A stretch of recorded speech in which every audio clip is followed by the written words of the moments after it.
Borut Lesjak tukaj. Danes imam pa sem polno videl, za razliko od včeraj. In kar želim res podeliti, je občutek povezanosti.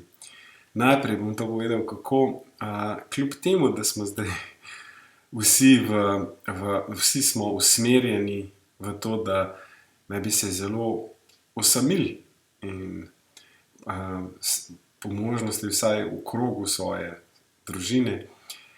In verjetno lahko čutimo, kako na ta način pravzaprav zaznamo še več povezanosti z ljudmi nasploh.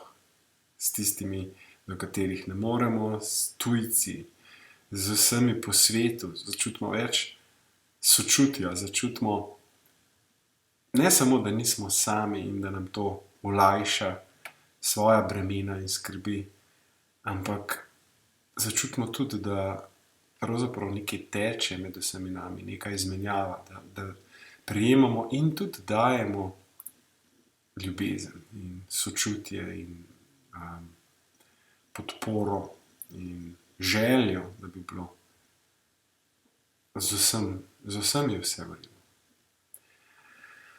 In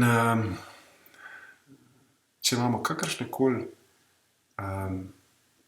težave v zvezi s svojimi strahovi in skrbmi, zaskrbljenostjo, če prihajajo kakršnokoli čustvo ven, žalost ali pa nemoč, frustracija, jeza, se mogoče lahko zavemo, da je glavno vprašanje, kaj bomo naredili v življenju, kaj bomo s svojim življenjem naredili, kakšni bojo naši odzivi. Bomo nežni z vsemi temi napornimi trenutki in občutki, ali bomo pustili, da nas popolnoma premagajo, da nas naredijo nekaj, kar pravzaprav sploh nismo in ne želimo biti.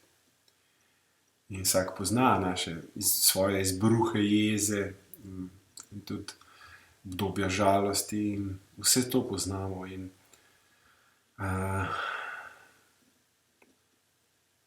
najhujši občutek, do katerega nas lahko pripelje, če se počutimo, da smo nemočni pri negativnih čustvih. Najhujši občutek je lahko občutek, da nismo povezani, da smo sami, da smo osamljeni, ampak da smo dejansko edini na svetu, v nečem, da nas nihče ne razume in seveda ne mara in tako naprej. In ta občutek je vedno zlagan. To nikoli ni res. Nikoli nismo sami, nikoli nismo nepovezani. Tudi če smo osamljeni, tudi če smo v samoti, tudi če smo na kakršenkoli način izolirani ali pa edinstveni, kar smo. Ampak smo edinstveni vsi skupaj. In povezava med nami ni samo tista, ki jo lahko dokažemo, ampak je nekaj, kar lahko začutimo, če si izberemo, da v to verjamemo.